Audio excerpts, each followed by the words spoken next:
Welcome to the Bold Money Revolution podcast. This is your source for straight talking, no fluff, business and high performance conversations that add real depth and value to the way bold leaders live, work, and thrive. I'm your host, Tara Newman. I'm here to show you how to optimize your performance as a leader so that you can grow a business that is profit-rich, efficient, and allows you to generate real, tangible wealth for yourself and others. We are here to help you lead with your values, to perform without overwhelm and burnout, and to do your most important work in the world.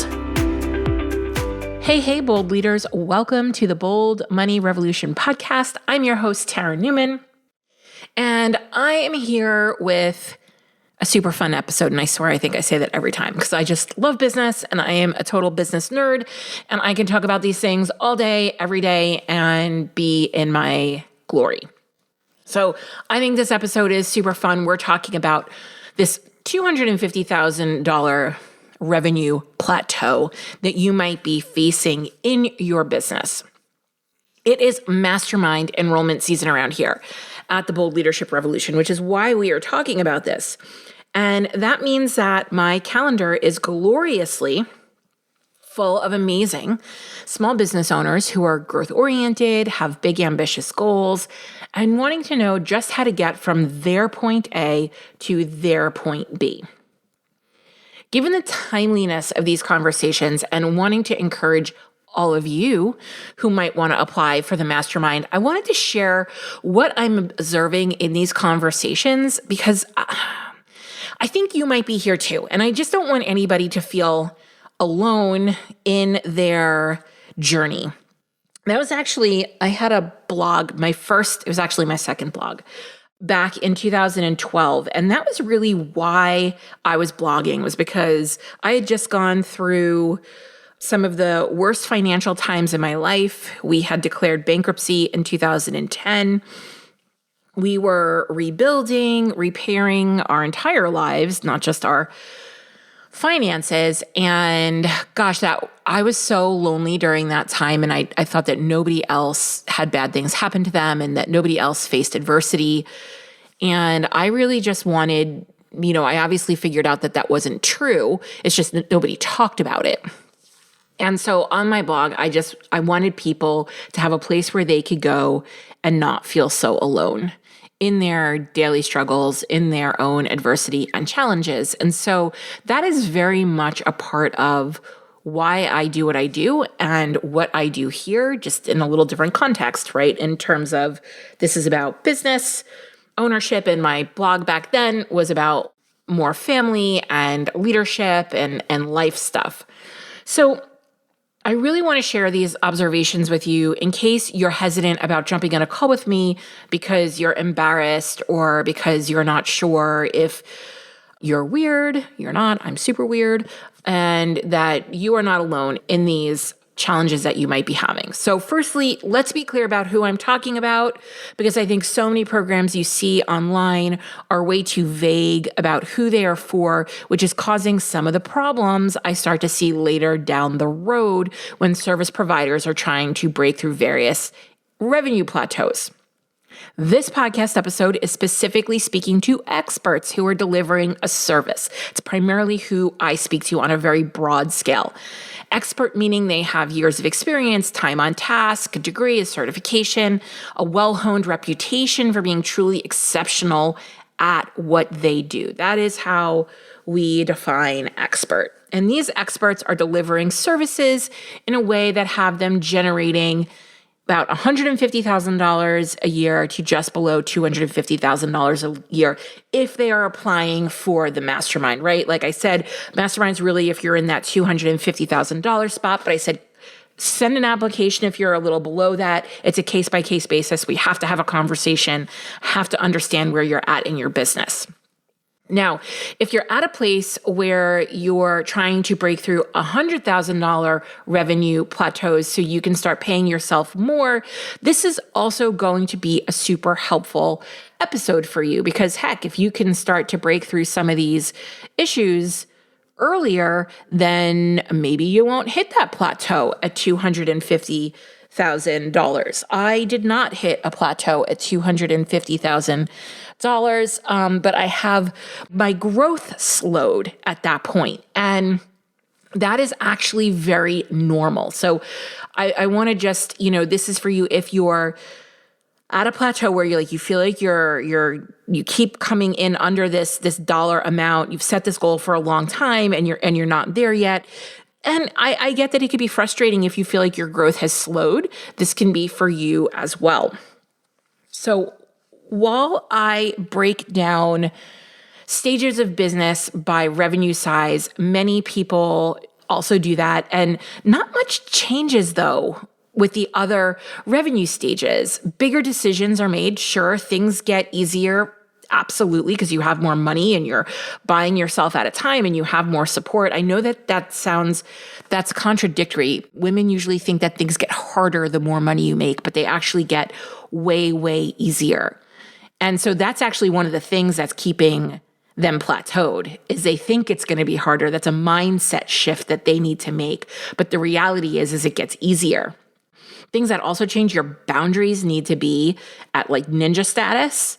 Your role changes, but some things will always come up regardless of the revenue level that you're at. And I just really want to be clear about that. So while I'm talking about people in this revenue range of 150,000 to 250,000, you might recognize this in yourself, whether you're below it or above it, right? Because these things do tend to continue to percolate, and we just get more skilled at addressing them, and you're able to move on more quickly.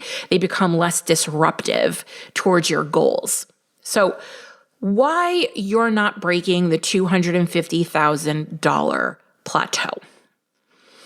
In general, experts are exceptional at their area of expertise. But when their expertise isn't in business growth strategies, there is a knowledge base that's missing. I hear from many women that I work with that they feel embarrassed that they don't have a business degree. And while you don't need a business degree, business knowledge is a must. Otherwise, you wind up with shiny object syndrome, hoping and wishing something works. And it can be incredibly frustrating to sit so close to your revenue goal and continue to come in right below it, right? Regardless of that number. And the other thing that I am hearing from women, which is really super fascinating to me, and it seems to be more frustrating to them, is that I talk to women that are at these revenue plateaus and they're not newbies. They've spent their entire lifetimes honing their craft and may even be in business for years. So when they try to find the right educational resources for their revenue stage, they're coming up with very beginner programs that have a lot of fluff and a lot of cutesy language that just doesn't resonate with them because they're in a much more advanced place, even if their revenue doesn't seem to be as advanced. And that is normal. Remember, there are statistics out there that say 88% of women-owned small businesses are making below $100,000 a year. Right? So we need to put that in perspective. And the women that I've been speaking to at these plateaus are action takers and have a fire in their belly for growth. So that's what makes them so unique, is you can't look at these women and go, oh, well, they're not implementing. They are implementing, right? Or they just don't want it bad enough. They actually do want it. They do have a fire in their belly. And so where in the world is this breakdown happening, right? That's what we need to look at. Why do we have this breakdown when we have experts with long-term expertise in their field, a solid reputation, maybe years in business? They're not newbies, they're action takers, they have a fire in their belly, and they're still hitting this plateau. Where's the breakdown, right? And so here is where I'm going to get into the meat of this podcast episode, and I hope to really deliver a tremendous amount of value in this conversation that I'm about to have. And so I think it starts with having to make an important distinction and an important decision. And the decision is, do you want to be self-employed, like a freelancer or solopreneur, or do you want to run a business? And there is a difference, all right? And I don't think we're talking about this enough, that not everyone wants the responsibility or commitment that comes with running a business. That is a valid choice, but too often we aren't making the distinction between the two, so there isn't a choice being made. And so right now, I want you all to wrap your heads around the difference between whether you want to call it self-employed, a freelancer, a solopreneur, a service provider, or running a business. So do you want to make a sale, deliver a service, make a sale, deliver a service, make a sale, deliver a service, right? And you decide how much you want to sell and you decide how much you want to deliver. And it's I don't mean to make it sound as transactional as it is. It's just very simple, right? It's a simple structure. And if you are an expert in an area that commands top dollar, you can most likely get to $250,000 a year with a solid executive assistant. But you're going to struggle to get much beyond that without the desire to take on more team or market to a larger audience. You also only have so much bandwidth to split between marketing, sales, and delivery. Some solopreneurs might not even make it to the $250,000 a year mark, and that's okay. It really depends on the industry they're in. It depends on who they're selling to. So, for example, I get a lot of therapists, solopreneur therapists are going to struggle to hit that $250,000 mark because they are often being dictated to how much they can charge per session. They're working on a per session model, and they have a finite amount of time that they can deliver their service. Now, that would be a service provider. If they then decided that they wanted to start to operate and deliver services through other therapists, now we're running a business, right? Or if they decided that they wanted to build out some kind of group program that might be a little more scalable, but then that's going to require, some more in terms of delivery and marketing and selling. Now we're looking at it becoming more of a business. If this is where you want to hang out, right, where you are a solopreneur, a service provider, your goals are going to be about making that $250,000 or whatever that number that is appropriate for you, $150,000, $250,000 on repeat, using your money wisely to grow investments in other areas, right? You're going to want to start taking your profit and taking your pay and really starting to make investments in whether it be the stock market, whether it be real estate, whether it be in some other way that can grow your money for you. Now, you want to do that regardless if you're a service provider or a business owner, but really that's where you would want your focus to be, because you're going to want to be able to focus on getting revenue in that's going to generate revenue for you in other ways, and find ways to make that $250,000 even easier so you can take a break from delivery now and again, right? That's going to be where you need to take some pressure off. Now, being a business owner is a different level of commitment that comes with complex problems, difficult decisions, higher revenue levels.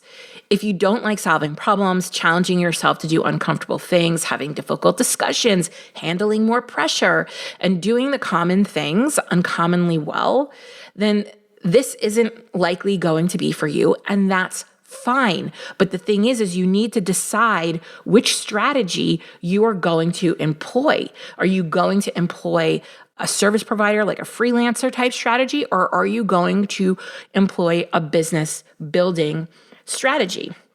Something that is going to take you beyond that $250,000. This is the first thing you're going to need to look at and reset some expectations if required. Right? And neither is better than the other. I think this gets shamed and shit on a ton in online business spaces through social media, whatever, just because that's how social media tends to work. And what I really want to do is destigmatize that and say, Neither is better than the other. It's just a matter of deciding what you want for yourself, your impact, and your life, right? You get to make this decision. You have agency over it. But because you're not taking agency over that and making that decision, you're most likely winding up overspending on things, putting different strategies in place that maybe you don't need to have, and maybe you're not focused on the best activities for you. So now that you've made that decision, if you're like, okay, I want to, and also, by the way, I think there are a lot of you who are afraid to run a business, and that's why you're choosing to be a freelancer or a solopreneur. All right. And I just want to let you know that if you're choosing to be a freelancer or solopreneur because you're afraid to run a business, I believe that you have the capacity and the capability to do that if that's what you want to do. All right. So I really want everybody to hear that too. I believe women are so capable of running businesses and leading at their highest level in business. All right, so if you've decided, okay, I want to run a business, here are the things that we need to look at that are potentially causing you to plateau. 1, trying all the strategies to find the secret. There is no secret. I'm again, hard truths, right? Purveyor of hard truths. There is no secret. Every time you try something new, burn down your business, change something, you start the clock over. You have to stop doing this. The actual secret to business success is time. It's just like compounding interest on your investments. The more time you give a specific strategy, the more it grows, amplifies, and works. Every time you stop, you start the clock over again. And it's so much harder to keep starting.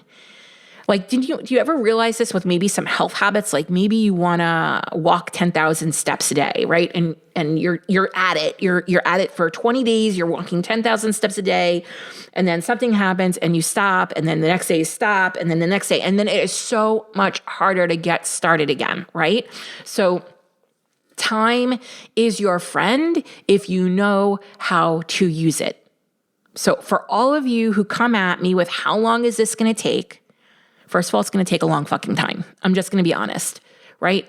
When do you plan on stopping working? How long do you plan on working for yourself or running a business, right?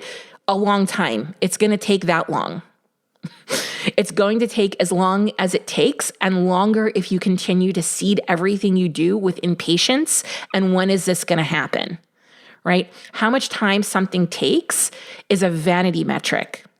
The only reason why this matters is because you're seeing news headlines and clickbait and social media posts around it happening fast, it happening overnight, it being a quick turnaround. I did this one thing and then all these sales happened, right? It's bullshit. It's not real. It's not true. It's not the norm. All right. And maybe it happens now and again, but it is not the norm. Right? It's going to take as long as it's going to take. And that's great because the more time you have into something, the better it works, the faster it grows, the more it amplifies. And that's what we really want. So there is no secret other than time. The second thing that's causing you to potentially plateau is you are selling too many offers. Too many offers. Okay? More does not equal more. Moving beyond 250,000 is about going deep, not wide.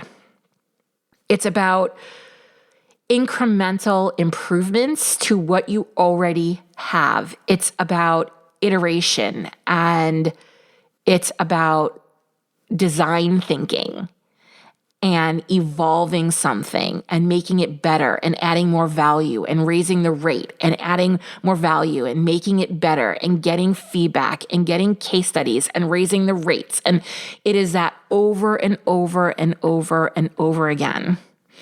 It is not about selling more. The more you have to sell, the less you're going to sell, because the more scattered your attention, your effort, and your energy is going to be across multiple offers. The next one, your boundaries around your work and clients need to elevate. Otherwise, you get into the trap of over-delivering. Now, this could be fine as a solopreneur. I mean, honestly, I think it sucks either way. You're going to get tired. You're going to get resentful. This is when people come to me and they're like, I hate everybody. I hate my clients. I'm booked, but I'm miserable. I want to burn it down, right? Boundaries. When running a business, you have to segment your time between growth activities, finance activities, team management activities, client success. And of course, you're going to have people on your team who are responsible for these things, but you are ultimately responsible. And so you need to be able to have boundaries around your time. And not having boundaries around your time could look like scope creep, over preparing for speaking engagements and workshops. You do not have to over prepare. You are an expert, remember? Over giving of your time without properly charging, not addressing payment issues, tolerating clients not respecting your boundaries around any number of things, right? These are just a few. Making one-time decisions and requests. Like I mentioned this in another podcast. I had a long-term client last year asked me if they could pay quarterly instead of monthly. And I wanted to please her. I wanted her to, be happy. And so I said yes, right? But that wound up being a cash flow nightmare and like a administrative burden for us as a team. So no going outside of your boundaries on these things. It just causes more problems. And the bigger you get, the more problems it's going to cause. So your boundaries around your work and your clients need to elevate. Another reason is you're not separating yourself from the business. This comes up a lot in different ways, but some are being fearful around raising your prices, needing your business to be your primary source of fulfillment, making business problems about you personally. And I get that actually, we were talking about this on the mastermind hot seat call this week that I had with my mastermind. And they were saying, but this is how like business gets marketed, is that there's something wrong with you if something's not working in the business. And I definitely can see that. But businesses are inherently complex and problematic. You are not your business. Sure, your behavior impacts the business because you're the leader and you're responsible. But when you can allow yourself to have your identity and separate that from your business, it gives you some space. It's less overwhelming. Things like not everything has to mean so much about your business. Like you're not a bad person if your revenue is down 1 month. For example, across the board with my clients, July and August weren't great revenue months. They were lower than anticipated, or they were lower than previous years or what have you. But, this summer was unique in terms of what was the slogan? Vaxxed and waxed. People wanted to leave their houses. People wanted to go out. People were, less focused maybe on certain things. And so revenues could be down in some businesses, right? So separate yourself from the business, including getting a hobby, right? Like stop making a mess out of your business because you're bored or you need fulfillment or you like drama or you like things to be exciting. Your business should be as boring as it can be while still allowing you to be lit up and excited about your purpose and your mission. And here are just like a couple of other maybe quick ones. Not tracking metrics that tie to revenue. How do we know what's working? How do we know what to amplify? How do we know what to ask? How do you know what questions to ask if you're not tracking and measuring things? And we're going to talk about that in a minute. Not willing to simplify or streamline. Less is truly more. I get that we've been sold a bill of goods here around like working hard and more is more and all that consumerism and all that productivity culture and all that stuff. But it is just simply not true. I'm just going to keep saying it. I say it on a lot of different podcasts in a lot of different ways. What is simple will scale. What is complex will not. Less is truly more. And that goes from less offers to having less ways to even necessarily generate leads, and we want to be able to keep things organized, trackable, and measurable as they're coming in, and we need to simplify that to do that. Here's the last one that I have for you, and this is a really, really important one. Not knowing what you don't know. All right? Every single leader that I have ever worked with, this is the Achilles heel. Not knowing what you don't know. It's compounded by not asking for support, right? So when you're not getting the results you want, but then you continue to do the things you're doing, even if they're working, we need to look at that. Right? Well, we need to look at what needs to be amplified, what needs to be tweaked just a tiny bit, right? This is about high performance. This is about dialing things in with precision. Not that it's not working, but if you're doing things at work and you're still not meeting your goal, we need to look at how we can do what's working better. And so not knowing what you don't know and not asking for support can be inherently problematic. And this is happening a lot for experts because they are attaching their worthiness to being right, to having the answers, to knowing all the things. This is how they've been rewarded in their careers and in their profession and in their businesses, was from knowing the things, right? But remember, you're an expert at what you do, and I'm an expert at what I do, and we come together and we partner, and it's like expert times 2, right? And it's infinity better.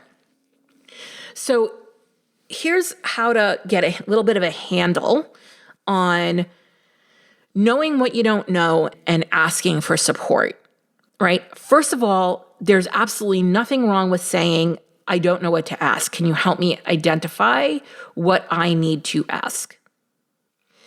Secondly, if you're debriefing your goals on a weekly, monthly, and quarterly basis, which I work with my clients on creating this habit, whether they like it or not, whether they listen to me or not, from moment 1, from the second you enter any of my programs, regardless of your revenue level, this is the habit. Debriefing your goals on a weekly, monthly, quarterly basis. You would be able to ask so much better questions if you were doing this. Just because something is working, right, doesn't mean you leave it. We need to know so we can amplify it. And if it's not working, we stop doing it. So here are some different ways that you can language asking for support. Where can I be proactive about my growth instead of reactive when a problem arises? What's working? How can I amplify it?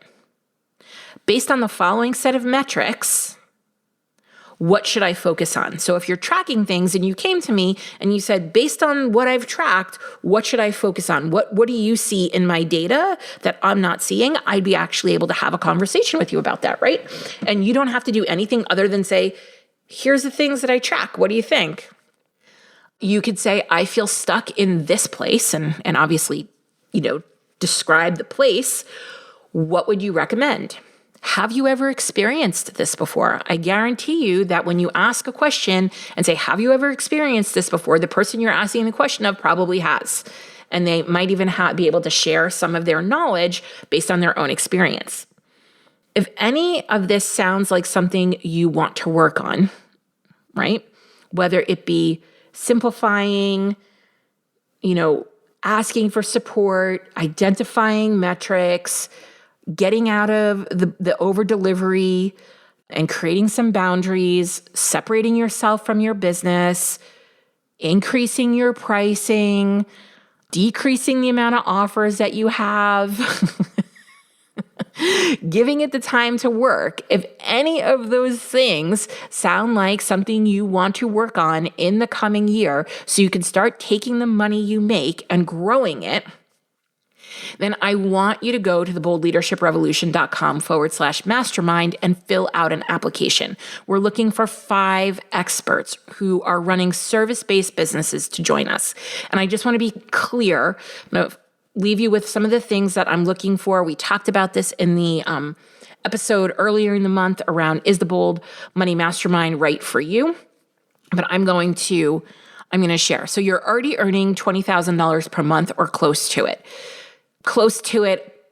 Listen, if you're at $150,000 in your business right now and you've been doing what you've been doing a long time and you're an expert, book a call with me. I want to talk to you, right? It's possible that you would be a good fit, but let's talk about it.